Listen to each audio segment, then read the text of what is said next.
Voltamos a apresentar Revista Justiça. Estamos de volta para começar a terceira hora do Revista Justiça. Hoje, quarta-feira, 28 de junho de 2020.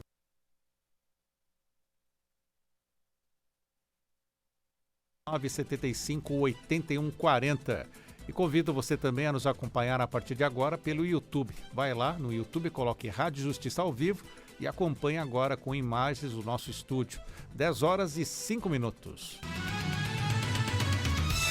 Revista Justiça. Debate.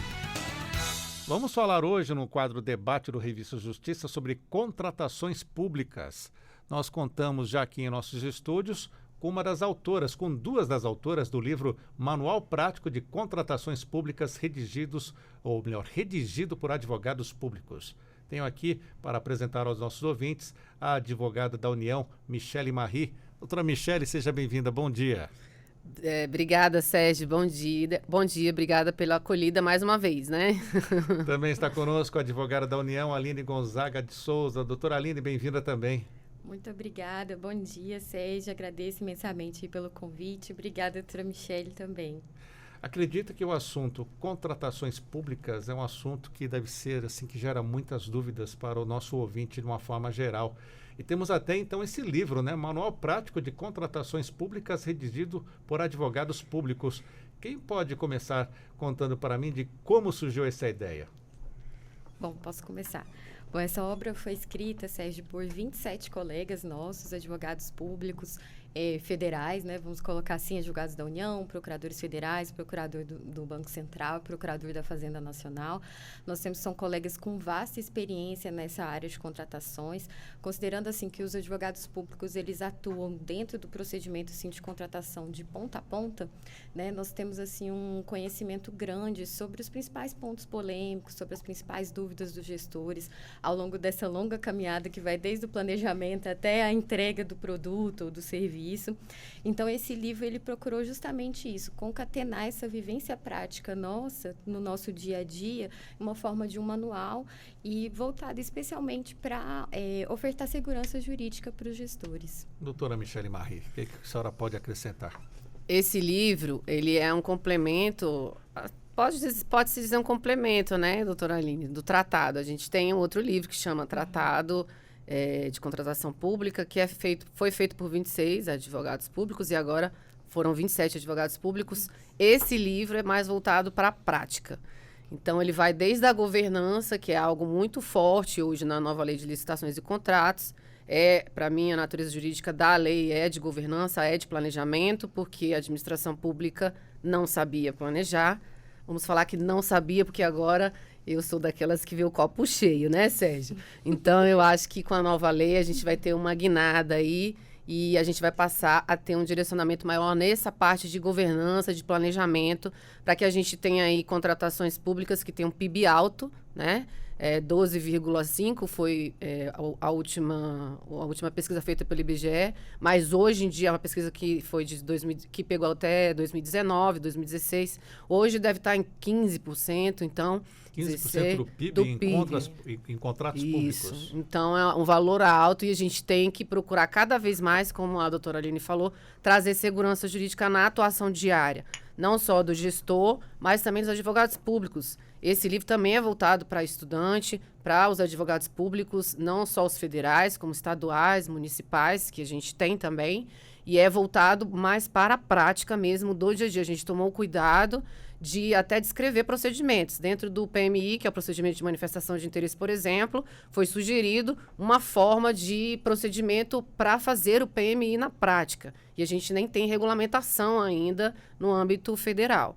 Então, é um livro mesmo voltado para a prática, como a doutora Aline falou, do dia a dia, que o advogado público vai enfrentando na atividade dele diária, e a gente tentou colocar isso lá em forma de texto para poder ajudar aí nessa área tão importante. Temos vários capítulos aqui. Pergunto para a doutora Aline, como foi reunir tantos especialistas e definir? Você fala disso, eu falo daquilo? Como foi? Então, a grande parte desse time já tinha se reunido para fazer o tratado, né? Então, assim, a gente contou aí com a colaboração nesse livro em especial do Dr. Flávio, da doutora Carolina Zancanelli, da doutora Mônica, que foram os nossos coordenadores, né? Num primeiro momento, a gente imaginou fazer um manual prático, né? Porque a gente já tinha um livro mais teórico, mais assim, voltado, como a doutora Michele bem ressaltou, para o nosso dia a dia, para as nossas questões mais polêmicas, os pontos mais sensíveis que a gente via que os gestores ficavam ali muitas vezes com dúvida, e algumas ideias foram surgindo, a gente colocou isso no papel e aí começamos a fazer a divisão. Achamos por bem, inclusive, inserir um capítulo, até que eu tive a oportunidade de colaborar, que tratou da LGPD, né? A obra conta com, além de toda a nova sistematização da Lei 14.133, também nós procuramos enriquecê-la com alguns apontamentos da LGPD, por exemplo, em relação à proteção de dados, até que foi objeto aqui de vasto debate no Supremo Tribunal Federal. Nós colocamos aí os principais julgados, como a DI 83, a 6387, a DPF 695, a ADI 6529. Nós fizemos todo um histórico para determinar a importância da proteção de dados no nosso ordenamento jurídico e o reflexo disso nas contratações públicas também, né? Fizemos a avaliação também da proteção de dados em relação aos licitantes, às contratadas, aos representantes legais. Então, assim, é um manual voltado para a prática. Nós tivemos essa liberdade de escolher alguns temas que no dia a dia nos foi impulsionado. Falei assim, nossa, a gente recebe tanta dúvida disso, nossa, eu posso fazer isso, eu posso fazer aquilo. Então, assim, foi algo bem prazeroso, né, doutora Michele, de Totalmente. compartilhar com os colegas, assim, a gente não teve disputa de tema, Sérgio. Pelo contrário, é um time de excelentes profissionais e um de braço dado com os outros, né? Então, assim, foi um ajudando o outro. E nessa parte da LGPD é importante trazer isso para dentro da contratação pública, isso, né, Aline? Porque está tendo muita dúvida da forma como se traz a LGPD para dentro da contratação pública. Uhum. Então, a Aline comentou essa parte dentro do manual. Vamos aprofundar um pouquinho ainda. Pois não. E aí é importante dizer isso, que foi mais voltado para dentro da contratação pública. Assim como a governança, porque você tem também governança fora da contratação pública, né? Que é a governança institucional, organizacional, que já vem, não é de agora, já tem bastante tempo. O TCU já tem um acordo muito consolidado, que é o 2226, se não me falha a memória, que já vinha tratando da governança no âmbito federal, no aspecto organizacional, de instituição. E aí a gente trata também da governança no aspecto da contratação pública, que são diferentes. Já no sentido de estruturar, Sérgio, o órgão, não só numa forma organizacional, mas também de contratação. A unidade de contratação pública dentro do órgão, ela tem que entender que ela tem que ser estruturada para ela funcionar dentro de um procedimento. É como se fosse uma engrenagem. Todo mundo que está dentro daquela unidade de contratação pública, você tem que saber se ele tem competência para aquilo, e aí tem gestão por competência, você tem que segregar a função e tem que saber quais são as fases dentro do processo licitatório que cada um vai atuar para que você possa ter uma contratação pública que seja sustentável no sentido amplo, né? Econômico, ambiental. E legal, principalmente. E legal, principalmente. E aí, no legal, é importante trazer a atuação do assessoramento jurídico.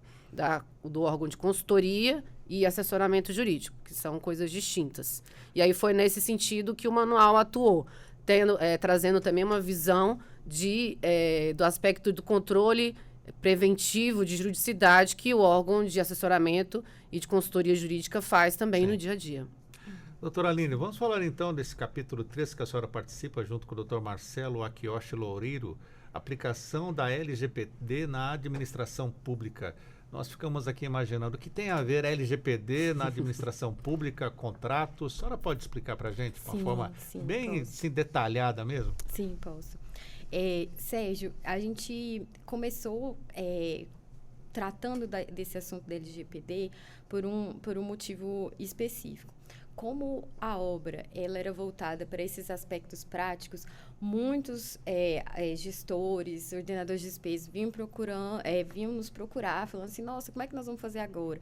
Tem algum reflexo? Eu vou poder, por exemplo, fazer publicação dos dados, por exemplo, dos representantes legais, das contratadas, no Diário Oficial, eu vou colocar isso? Isso é um dado sensível? Isso não é um dado sensível? O que eu faço com isso?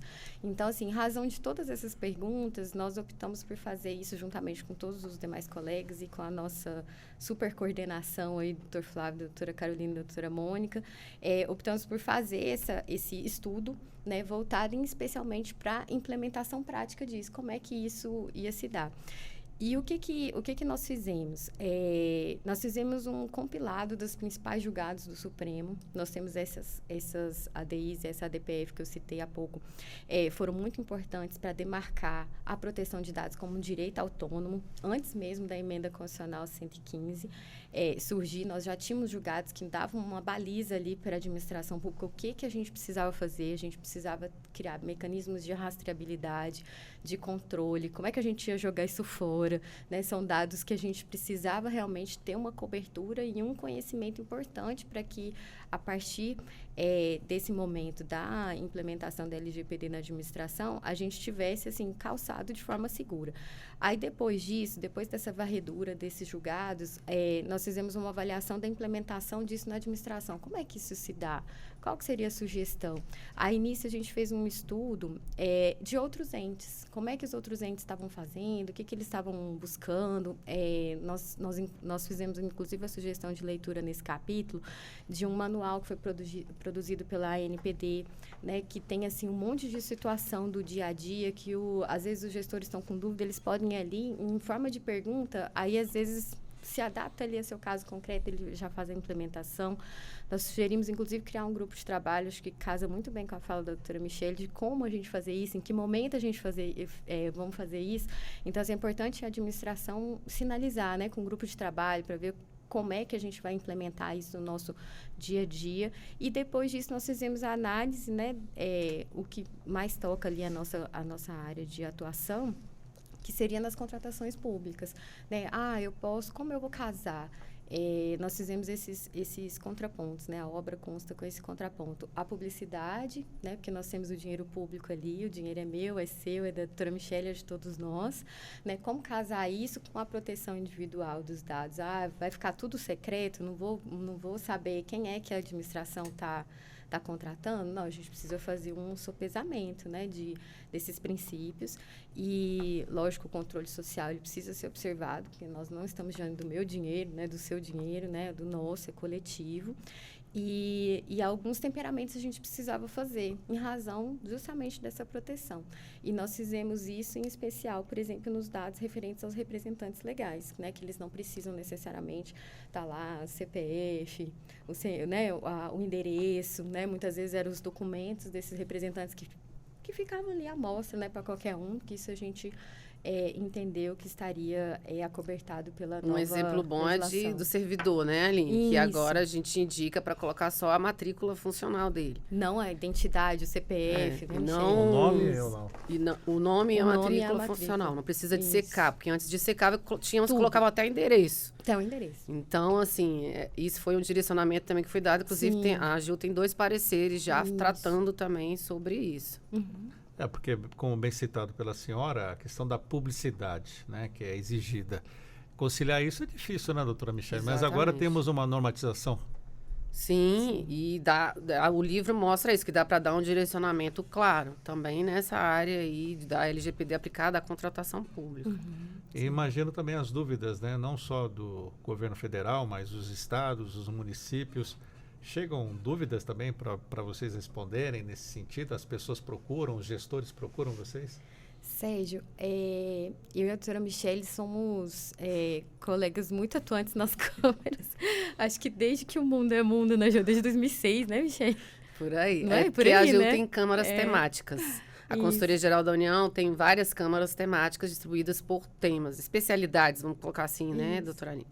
E aí eu coordeno a Câmara Nacional de Licitação, sou membro da Câmara Nacional de Convênios e Instrumentos Congêneres. E a Aline é membro da Câmara que faz os modelos, que a AGU faz modelos de minutas para toda... Eu falo até administração pública, porque no âmbito federal, estadual e municipal, todos ficaram aguardando ansiosamente, a Aline viu, pelas minutas para poder até... Eu recebi pergunta, como eu dou aula, palestra, eu recebi afirmação no sentido, não tem modelo, então não tenho como usar a lei. Então, de tão importante que se tornou aí as minutas, os modelos, para quem está aplicando a nova lei de licitações, principalmente, né? Porque veio aí, ela se propõe a ser um marco legal aí de contratação pública, né? E aí, nesse sentido que a Aline está falando das câmaras, a gente tem Câmara Nacional de Sustentabilidade, a gente tem Câmara que trata de processo administrativo disciplinar, então, de direito eleitoral, então são câmaras que são especializadas.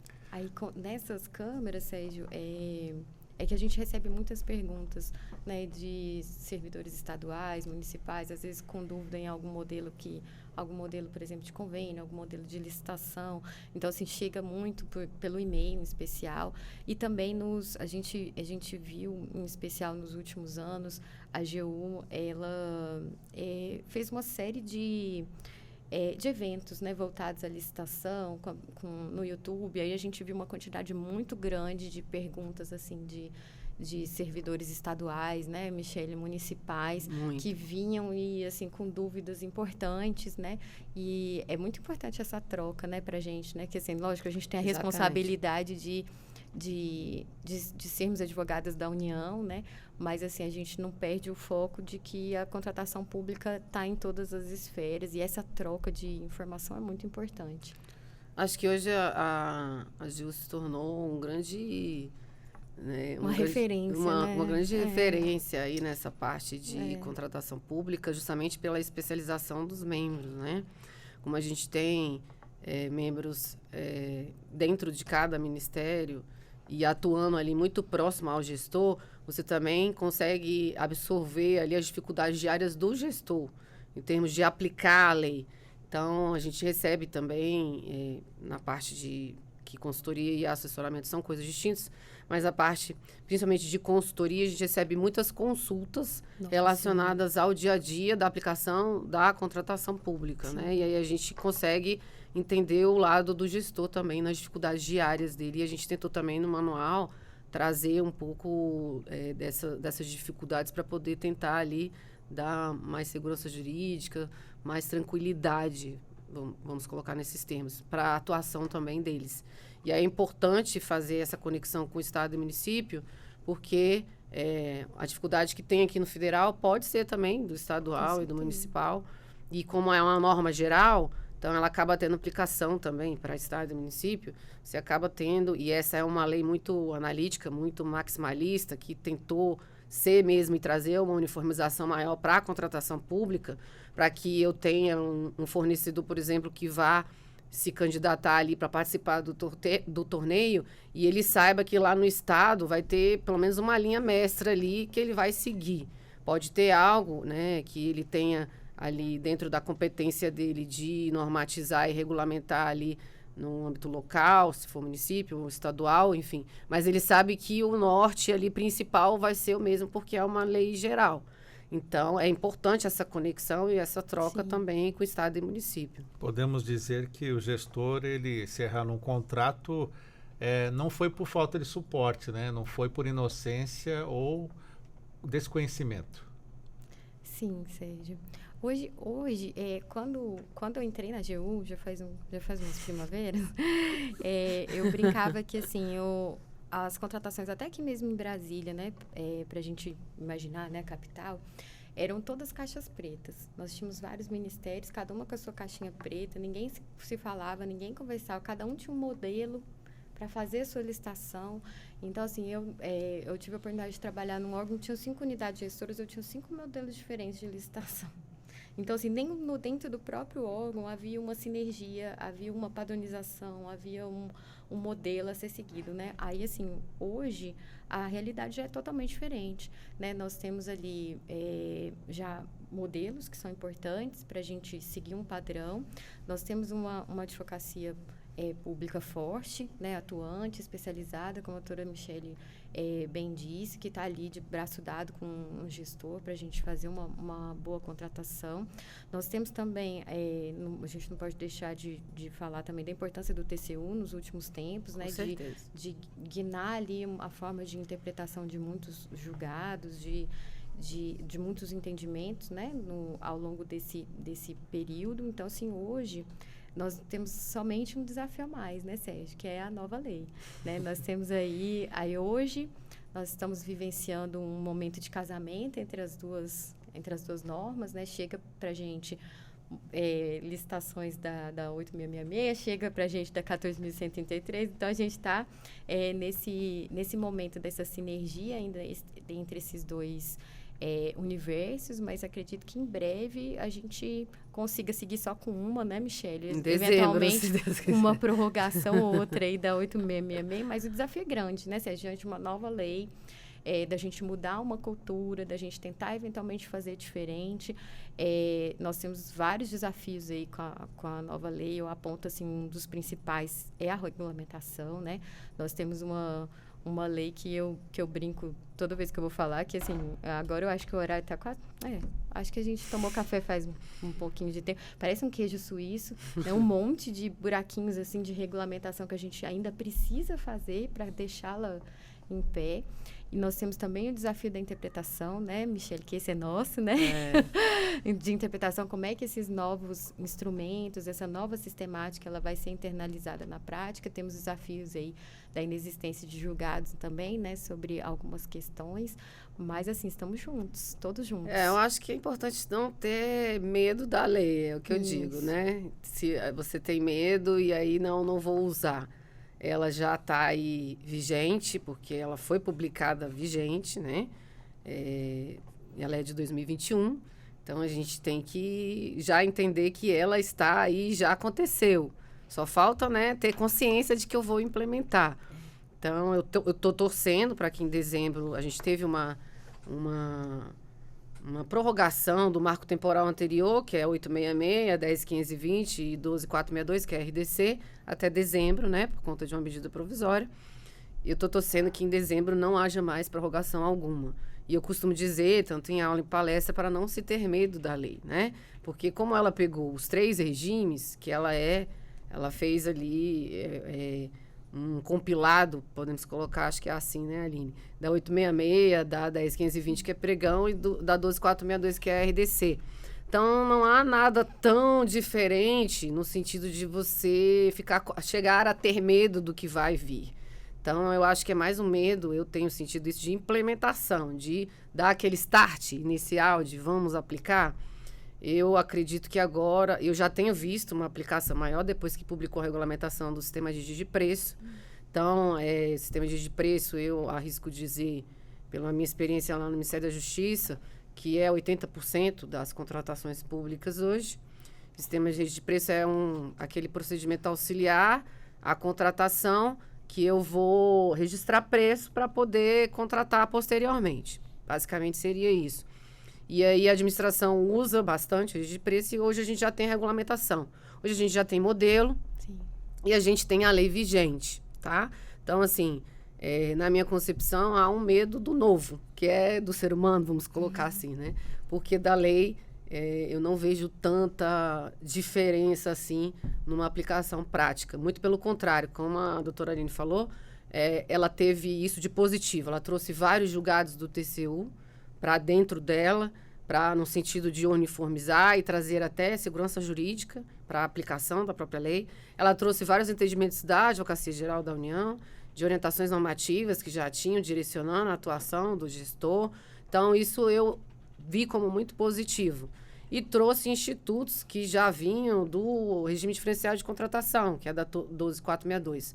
O que trouxe talvez, olha, é muito novo, porque a 12.462 ela tinha um âmbito de aplicação muito restrito. Ela foi criada para a Copa e a Olimpíada, teve uma ampliação ali durante a utilização dela, mas não muito grande, assim, vamos colocar nesses termos. Então, não se utilizava de uma forma mais recorrente. Aí talvez trouxesse essa impressão de que, olha, foi muito novo. E eu costumo até brincar em aula. Quem sabe o RDC vai nadar de braçada na nova lei, porque ele está todo dentro dela. E se eu souber utilizar os institutos que ela trouxe, já veio do RDC, a gente pode ter contratações públicas muito interessantes e que vai trazer mais efetividade, mais eficácia no dia a dia da administração pública, que é essa a intenção que todo mundo quer, que eu costumo brincar, está todo mundo no mesmo barco, eu, você, a Aline, todo mundo buscando que o interesse público da sociedade ele seja atendido. E a contratação pública hoje é uma forma de atender isso, porque eu sempre digo isso, ela é para implementar também, para viabilizar políticas públicas. Hoje a contratação pública é vista desta forma. Então, não é mais ali algo de suporte só para a administração.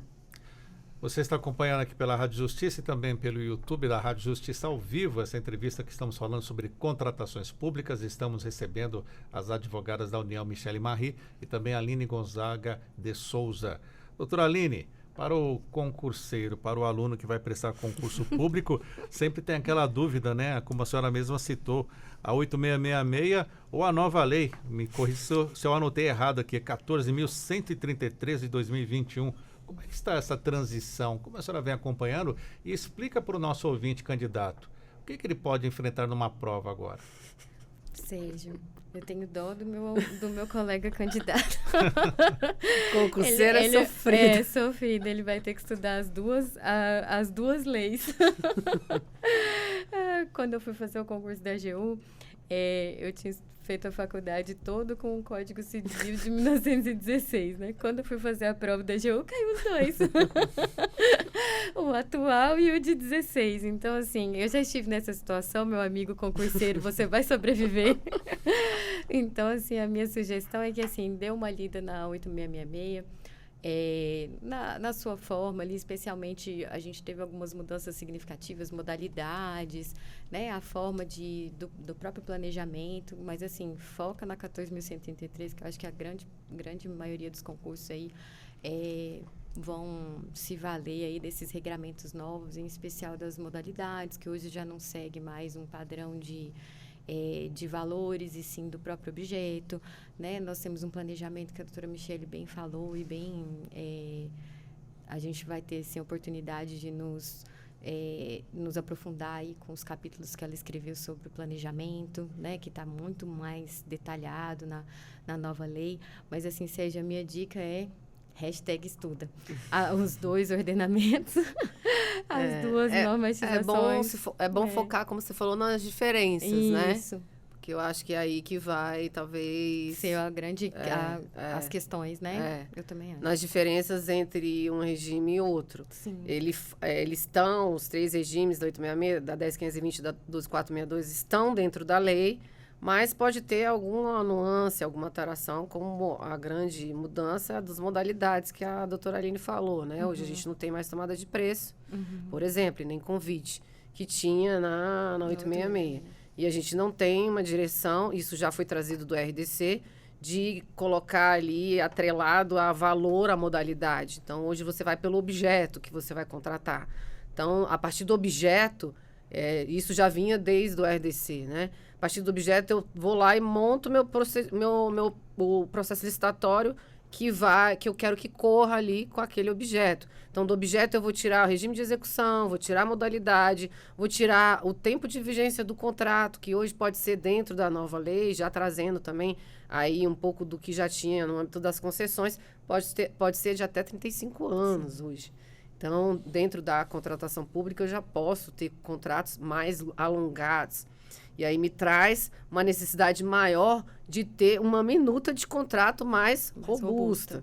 Que aí a gente pode, e já é doutrinariamente discutido isso, a questão dos contratos incompletos, né? E quando você tem contratos muito alongados, como pode ter agora até 35 anos, você vai ter uma necessidade maior ali, e dependendo do contrato e do vulto, né? Do volume de recurso que você vai ter um dispêndio ali.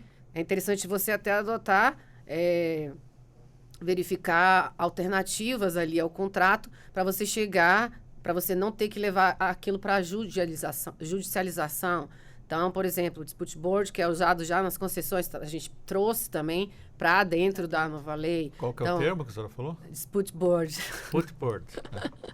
E aí tem a mediação, a conciliação, que a gente já tem há algum tempo utilizando na administração pública federal. Essa lei ela é muito voltada para essa consensualidade também. Então, por isso que ela traz lá uma parte específica falando também de mediação, de conciliação, de arbitragem, de dispute board. E aí esses contratos, por que ela traz isso? Porque ela trouxe esse alongamento maior nos prazos de vigência dos contratos. Então, é necessário que eu tenha também outras ferramentas ali para não ter judicialização, para poder ter essa consensualidade maior. Doutora Aline, muito se teme quando fala dos aditivos, né, para os contratos em obras públicas. A nova lei traz algum limite para isso, alguma segurança jurídica para que não tenhamos tantos aditivos para a execução de uma obra? Sérgio, essa é a pergunta de $1 milhão, né? Os aditivos em obras, aditivos em contrato, realmente é algo que a gente atua, né, no nosso dia a dia, né, Michele? A gente sempre está procurando ali medidas para não descaracterizar aquele objeto, porque assim, o que a gente, toda vez que eu vou analisar um aditivo, que eu sempre penso, eu não posso desnaturar a concorrência que teve, né, a disputa ali entre os fornecedores e o objeto que foi licitado. Então, assim, esse eu acho que é o foco. E a nova lei, o que eu posso destacar é a matriz de risco, né, Michele? Que eu acho que é uma das ferramentas importantes. Isso também caminha junto com o planejamento da contratação.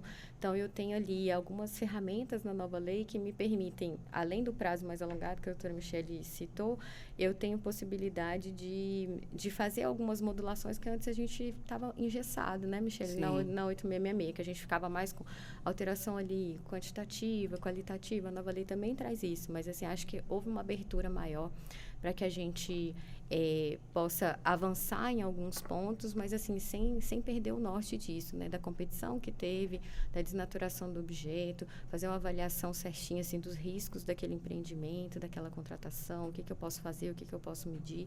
E houve algo interessante, que é justamente essa sinergia, né? Entre o próprio particular e a administração, que a gente não via isso antes, né? Exatamente. Porque antes a gente tinha os nossos superpoderes, né? Eu sou administração pública, eu tenho os meus poderes. Eu sou o todo-poderoso, eu posso aumentar 25%, eu posso diminuir, mas, assim, hoje, na nova lei, eu já vejo com outros olhos, né? Eu acho que, assim, é mais uma parceria, inclusive com a iniciativa privada, o próprio contratado, né, Michele? Contratação integrada, trouxe isso, procedimento de manifestação de interesse, diálogo competitivo. E hoje você tem na portaria da Secretaria de Gestão, na 8678, que é de 2021, um artigo, que é o 15, específico para dizer que, olha, mercado, você pode me ajudar aqui a definir meu objeto, porque eu posso não ter todas as informações. Sim. Então, é uma linha a ser seguida. Em termos de alteração contratual aí que você trouxe, Sérgio, hoje se discute para você ver o nível que a gente chegou, né, nessas alterações. Porque eu tenho a possibilidade de alteração unilateral ou consensual. E aí eu posso fazer alterações qualitativas dentro do objeto ou quantitativa. E aí nós temos percentuais para fazer essas alterações, né? E aí 25%, 50%. O que se discute hoje? Na alteração unilateral, o contratado seria obrigado a aceitar os percentuais, porque eu já estou contratando sabendo disso. Então, eu tenho meu edital, que é a lei entre as partes, já estou colocando ali que ele é obrigado a aceitar, está no texto da lei, 25% ou 50%. O que está se discutindo atualmente? Além desse limite, nas alterações que sejam consensuais, eu posso ultrapassar esse limite? Porque essa lei vai numa direção que a doutora Aline bem colocou, de talvez até a gente rever essa coisa da prerrogativa da administração, da supremacia da administração, porque é o que eu costumo dizer, eu preciso também do fornecedor, assim como ele precisa de mim, e a sociedade precisa que todo mundo tenha essa sinergia que funcione bem para a gente poder fazer entregas. Então, o que está se discutindo hoje é isso. Eu posso, na consensual, já que é consensual, ultrapassar esse limite de 25% e 50%? Na unilateral, ele é obrigado a aceitar. Mas na consensual, eu poderia? E aí, se eu poderia, qual é o limite para isso? Porque eu vou ter uma coisa ilimitada, tá? Então, na minha opinião, eu já tenho dito isso, que na consensual não teria... na minha opinião, não teria esse problema e não acho como algo que não possa ser feito. Você vai controlar pela motivação do ato, e se você viu o planejamento da contratação, como foi feito, e a necessidade superveniente ali de alteração, e eu estou, enquanto gestor, motivando essa necessidade, e consensualmente com o fornecedor, que foi selecionado por meio de um processo licitatório, e se eu contratei é porque tinha vantagem nessa contratação, e se eu preciso aumentar é porque eu necessito disso para poder concluir ali o objeto, ou para a minha necessidade diária enquanto administração pública, então, na minha opinião, na consensual não teria esse problema. Mas é algo que está sendo discutido bastante atualmente. Sim. Tem doutrinadores que concordam, tem doutrinadores que não concordam. Porque legalmente, né, de fora, nós pensamos assim, uma empresa grande que entra numa licitação, que faz a sua proposta do valor que o governo vai pagar, ela tem know-how, ela tem uma equipe grande, ela estudou os cálculos, os riscos, e mesmo assim pede-se aditivos, né? Tivemos o exemplo das concessões, né? Concessões de aeroportos, empresas devolvendo a concessão. E as pessoas perguntam, mas, poxa, como é que uma empresa dessa não pode calcular o risco a este ponto? E por que tanto aditivo? Sim. Quer falar? Não, pode falar. Essa questão é mais relacionada à alocação de riscos, que é o que a Aline colocou. Então, eu tenho na fase de planejamento, o momento que eu vou fazer o quê? Gerenciamento de riscos. A partir desse gerenciamento, eu vou ter como resultado um mapa de risco. Isso talvez seja mais utilizado hoje, também no âmbito da contratação pública, tá? Não era muito. Então, a gente tem também alguns pontos aí que eram das concessões sendo trazidos para dentro da contratação pública, no sentido de que é positivo e por conta desse alargamento do prazo de vigência do contrato hoje permitido pela lei. Então, se você tem dentro da fase de planejamento um gerenciamento de riscos feito de uma forma realista, vamos colocar assim, você vai gerar aquele mapa de risco. E desse gerenciamento desse mapa, você vai fazer essa alocação de risco. Então, risco que seja do contratado vai ficar para ele, eu vou dizer quais são. Risco que seja da administração vai ficar para a administração, eu vou dizer quais são. Disso daí vai me resultar a matriz de risco que vai para o contrato. A partir dessa matriz de risco, eu tenho como fazer o quê? Ter talvez ali uma menos necessidade de reequilibrar esse contrato, que leva muito a aditivo. Na minha opinião, é muito difícil você não ter a necessidade, num contrato que seja de 35 anos, por exemplo, de reequilíbrio. Seja extraordinário, por exemplo, porque eu tenho áreas ordinárias ali, que podem acontecer, e áreas extraordinárias, tá? Então, no extraordinário, num contrato de 35 anos, por isso essa questão da discussão de contratos incompletos até. É muito difícil você não ter essa necessidade. Agora, você fazendo uma matriz de risco que seja realista, você já, quando vier lá o fato que vai ocasionar a necessidade de você parar para poder olhar ali, como é que eu vou manter a fiel execução desse contrato? Porque ele tem que ser mantido, né? Quando você chegar nesse momento, com a matriz de risco bem feita, você evita, sim, que tenha muitos problemas relacionados à necessidade de aditivo. Agora, Sérgio, é claro que na seleção do próprio fornecedor e nos critérios que eu utilizei, por isso que eu costumo dizer sempre, o processo licitatório, ele depende de fase, é dividido em fase, e uma fase depende da outra. Se você não consegue enxergar que uma fase depende da outra e que o planejamento tem que estar bem estruturado para que eu tenha uma execução contratual estruturada, você vai ter problema, o contrato inteiro. Então, se você na fase da seleção do fornecedor não conseguiu especificar bem o seu objeto, lá na fase de planejamento, você não vai selecionar um bom fornecedor. Então, aí você vai ter problema. Você não vai conseguir obter o que você queria, né? Porque se você planejou mal, você não consegue obter. Eu acho que, assim, um dos pontos altos, né, da Lei 14.183, lógico que a gente tem algumas críticas, né, Michele, eventualmente, aí ao longo dos nossos estudos, mas, assim, um dos pontos altos é justamente o foco no planejamento. Então, assim, se eu planejo bem, eu vou ter menos aditivos, com certeza, porque, assim, o o objeto vai estar de acordo com aquela vontade do administrador lá da origem, né? Eu vou receber o produto que eu queria, eu vou entregar o produto que eu queria, né, para a sociedade. Então, acredito que a grande chave para a gente diminuir, né, esse quantitativo de aditivos é justamente, como a doutora Michele bem ressaltou, é a gente reforçar o nosso planejamento, né, administrativo. Doutora Michele, estamos falando bastante do governo, né? O governo federal, os estados, os municípios, mas e as empresas estão aptas também já para operar com a nova lei? Boa pergunta, Sérgio. Excelente pergunta, porque eu não tenho visto capacitação para fornecedor e nem tenho visto eles em capacitações, né? Então, isso realmente é problemático, né? Porque quando já se está começando a utilizar, a doutora Aline falou que ela já tem recebido e eu também já tenho recebido. Então, perguntas. Processos já estruturados pela nova lei. Se você me perguntasse isso em janeiro, eu ia falar para você, não recebi nenhum. Que eu não tinha realmente recebido. Agora a gente já está recebendo e ela já é uma realidade. E ela tem que ser aplicada, porque é na aplicação que você vai... A matriz de risco, como a gente estava colocando aqui, foi na aplicação do RDC que se viu a necessidade de incluir a matriz de risco dentro da contratação integrada. E o fornecedor ele tem que estar capacitado e tem que estar ciente que ele também tem que conhecer a lei.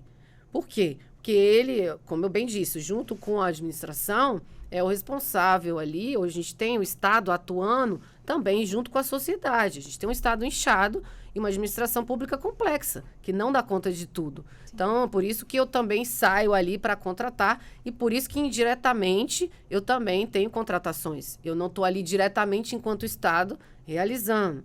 As parcerias também são nesse sentido, de trazer mais a sociedade, porque, olha, todo mundo faz parte aqui dessa sociedade, então vamos trabalhar num coletivo. Então, é importante, e isso é excelente sua pergunta, que o fornecedor tenha consciência de que ele também tem que entender a lei. Mudou muita coisa para o fornecedor? De acordo com a lei anterior e a nova, as empresas fornecedoras mudaram as exigências? O que temos eu acho que para o lado do fornecedor, não, Sérgio, porque eles não têm que estruturar os processos e nem escolher modelagem. Isso que é assim, que traz uma dificuldade, não é dificuldade, mas que traz uma necessidade de você debruçar maior ali na fase de planejamento. E a fase de planejamento quem faz é a administração, né? O que ele vai precisar estudar e entender é proposta. E também as contratações que são maiores, com prazo alargado hoje, né? Isso, fornecedores que já atuavam, por exemplo, no âmbito de concessão, não vai ter dificuldade. Mas tem que conhecer a lei, né? Tem que conhecer a lei. Isso é fundamental, porque ele tem que trazer uma proposta ali que seja, que seja realista com o que está sendo apresentado no edital. O edital vai ser pela nova lei. Então, modalidades que a gente tinha, a lei trouxe agora como regime de execução, né? Regime de execução contratual, que é a contratação integrada. Tinha uma discussão se era modalidade ou não lá no RDC, mas hoje ela já trouxe como regime de execução. Então, o regime de execução é de contratação integrada é um bom exemplo para a gente trazer aqui do tanto que o fornecedor tem que conhecer. Por quê? Porque ele vai apresentar o projeto básico e executivo. Não sou eu, a administração, mais que vou apresentar o básico. Então, ele tem que saber ali o que ele está apresentando. Ele tem que saber quais são os riscos ali que ele vai absorver para eventual alocação de risco, na matriz de risco. Então, na parte também de sanção. Ele tem que saber ali qual é a atuação dele que pode gerar uma sanção. Então, ele realmente tem que conhecer o texto. Eu também concordo com a doutora Michele. Acho que precisa conhecer, sim. Precisa se capacitar, sim. Né? A lei trouxe ritos diferenciados. Nós temos os contratos alargados, como bem pontuou a doutora Michele, que isso vai impactar na proposta. Né? Se eu tenho um contrato que antes era de 5 anos, agora vai ser de 10. Né? Aí eu tenho um contrato que eventualmente pode ser de 30 anos. Então, assim, nós estamos falando de um período muito longo. Né? Então, assim, ele precisa apresentar uma proposta que seja factível, que seja execuível, né? Que a gente consiga ali obter o objeto. Sobre esses prazos alargados, eu acho que esse é uma das nossas grandes demandas de reflexão. Acho que, assim, doutora Michele, que nós vamos ter. Eu fiz uma reunião recente com um novo diretor de TI lá da consultoria jurídica a qual eu estou atuando agora, ele falou assim, nossa, vai ser um desafio para nós em TI, esses contratos de 10 anos, porque assim, a gente está diante de soluções de tecnologia que mudam a cada instante. E aí, como é que nós vamos ter um contrato engessado por 10 anos?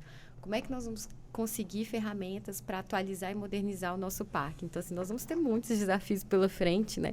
Eu fiquei inquieta com essa pergunta dele. Eu falei, nossa, é verdade, estou doida para essa nova lei ser aplicada logo para a gente conseguir ajudar o gestor nisso, né? Um grande porque é na desafio. aplicação que você vai vendo o que tem que aprimorar. A gente aperfeiçoou muito o RDC porque ele começou a ser aplicado e utilizado. Sim. E nesse caso de tecnologia, o que poderá ser feito?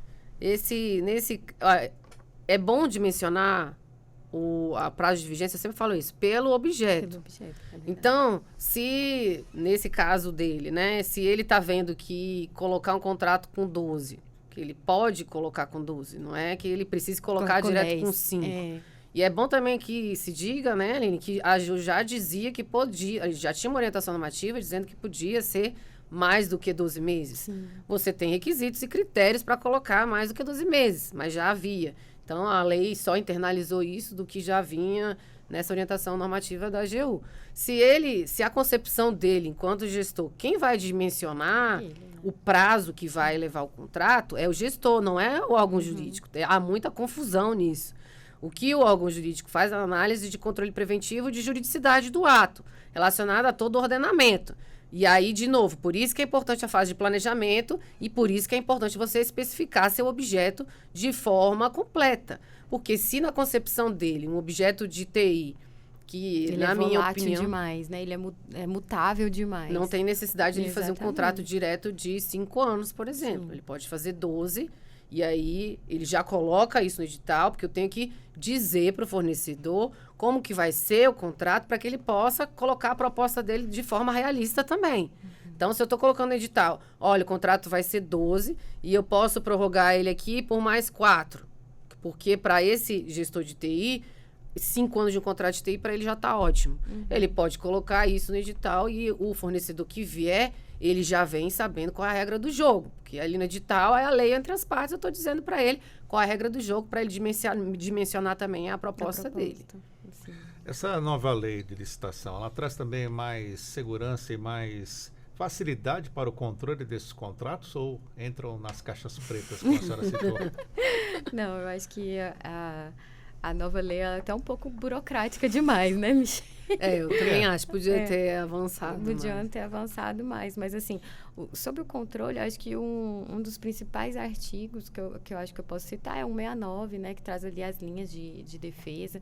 Acho que a lei faz um convite, porque antes, querendo ou não, o órgão que fazia a normatização, nós que fazíamos a avaliação jurídica, o controle, por exemplo, exercido pelo TCU, nós tínhamos, nós não trabalhávamos em harmonia, né, de forma sinérgica. Acho que assim, esse dispositivo em especial, o artigo 19, inciso 5, até que fala da instituição dos modelos, ele trouxe esse convite desse trabalho colaborativo entre todo mundo que põe a mão no processo licitatório, né? Seja o gestor, seja o fiscal, seja o advogado público, seja o órgão de controle que vai fazer esse julgamento desse processo a posteriori. Então, assim, acho que é um convite, Sérgio. Nós estamos num momento interessante de nova acomodação, né? De todos os atores que mexem nos contratos e como houve essa robustez do planejamento, acho que nós vamos galgar melhores contratações, né, num futuro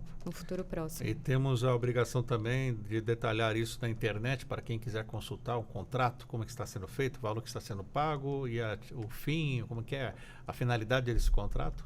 A gente tem o portal, né? A gente tem aí a previsão. Ele foi criado com a nova lei, ele colocou lá que é criado o Portal Nacional de Contratação Pública, que é o PNCP. Chega mais perto. E aí, o PNCP, desculpa, Sérgio, eu vou afastando. O PNCP, ele se propõe a ser aí um grande portal que vai abarcar todas as informações, em todos os níveis, tá, Sérgio? Federal, estadual, municipal. Meus olhos brilham, assim, pelo PNCP. Ele não é o que ele se propôs ainda a ser, mas como eu vejo o copo cheio, quando ele se tornar o que ele se propôs a ser, vai estar toda a publicidade e transparência ali dentro dele. Desde o quê? Desde o âmbito municipal, estadual e federal. Então, eu vou ter ali uma possibilidade, por exemplo, e eu vou ver isso acontecendo, Deus queira, de ter, junto com inteligência artificial, hoje, que já está sendo utilizada, talvez você já ter, só colocar o objeto ali num sistema e já sair um edital. E já sair um ETP, que são artefatos da fase interna da contratação. Então, eu acredito que se ele se tornar o que ele se propõe, a gente vai ter isso. Então, coloco o objeto que eu quero, já tem uma sugestão de edital ali, de ETP, de projeto básico, e ali para o assessoramento e para a consultoria jurídica, pode levar à não necessidade de ficar fazendo análise de conformidade que se faz hoje de minuta, né? E aí você vai deslocar o órgão de consultoria e assessoria jurídica para a atividade finalística, que é ali tá tirando dúvida jurídica do dia a dia do gestor e atuando mais na implementação da política pública efetiva ali da pasta. Esse portal vai ter informações de todos os municípios do país, todos os estados, da União, porque no passado o que nós tínhamos era constatações que as prefeituras nem tinham um portal de transparência. Né? É verdade. Eu acho que uma das grandes... Ótima pergunta, Sérgio. Eu acho que uma das grandes sacadas, vamos dizer assim, do portal é justamente reunir as contratações públicas de todos os entes num lugar só. Né? Então, assim, a gente ganha em transparência, a gente ganha em publicidade, a gente ganha em controle social, porque, assim, eu vou saber que o estado fulano contratou a empresa ciclana, eu vou saber que o município fulano contratou a mesma empresa ciclana, então, assim, eu vou conseguir fazer uma interação de dados que a gente não tinha antes. Até mesmo a gente pode até fazer, eu acho que com base nesse portal, fazer grandes estudos, né? Até mesmo de viabilização de políticas públicas interessantes, Sim. Talvez uma sinergia da União maior com os estados e municípios para determinadas compras, para a gente conseguir, por exemplo, um preço melhor. Acho que a gente Pesquisa de preço mais verdadeira. Exatamente. Né? A gente pode conseguir, com essa centralização desses dados, ganhar novos rumos aí, né, para as contratações públicas de fomento, por exemplo, de itens de sustentabilidade. Né? A gente pode, eventualmente, impulsionar o mercado a nos fornecer algo muito melhor e que menos prejudicial para o meio ambiente. Então, assim, acho que a gente tem uma grande ferramenta nas nossas mãos e eu espero que ela seja muito bem administrada por todos nós, né? Muito bem. 11 horas e 57 minutos. Quero agradecer às nossas convidadas esse debate sobre contratações públicas. Começo agradecendo e partindo para as considerações finais da advogada da União, doutora Michelle Marri, ela que é uma das autoras do livro Manual Prático de Contratações Públicas, redigido por advogados públicos. Doutora Michelle, obrigado mais uma vez por estar conosco. Quais as suas considerações finais? Obrigada mais uma vez, Sérgio. E a minha consideração é sempre no sentido de que vamos utilizar a lei, não vamos ter medo de utilizar, porque o medo impede que você inove, principalmente dentro da administração pública. A gente precisa muito de deixar esse medo de lado e inovar, porque a gente tem ferramenta hoje com a nova lei para trazer contratações públicas mais eficientes, mais eficazes para a sociedade como um todo. Muito obrigado mais uma vez também, a advogada da União, Aline Gonzaga de Souza, que também faz parte desse livro, doutora Aline. Muito obrigado.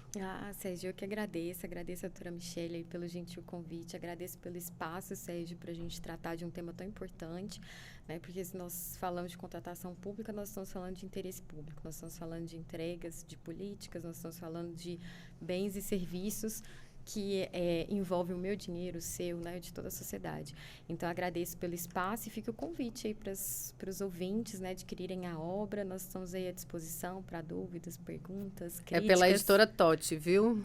Isso mesmo. Uma abordagem prática, objetiva e voltada, na verdade, para o nosso dia a dia. Senhoras respondem pelo Instagram também as pessoas que procuram, doutora Sim, Michelle? eu tento aí no meu dia a dia responder, com certeza. Qual que é? E dou bastante resposta. @Michelle Marri, Michelle 2 L's no final, Marri é abrasileirado, MARRY ADV. E a senhora tem também esse canal? Tenho, @Aline com YLYNE.Gonzaga. Muito bem, endereços dados nas redes sociais, agradeço às nossas convidadas. 10h59, o Revista Justiça de hoje fica por aqui, a apresentação e edição de Sérgio Duarte, a produção de Leandro Bezerra, trabalhos técnicos Luiz Alves, programação musical Joseba Fernandes, coordenação de jornalismo Bárbara Michelini, Secretaria de Comunicação Social Supremo Tribunal Federal. Obrigado a você também que nos acompanhou pelo YouTube da Rádio Justiça. E essa entrevista vai estar disponível também em breve para você rever também vários pontos a respeito de contratações públicas. Está chegando aí a Ariana Fonseca e o Entretexto. Um ótimo dia para você e até amanhã.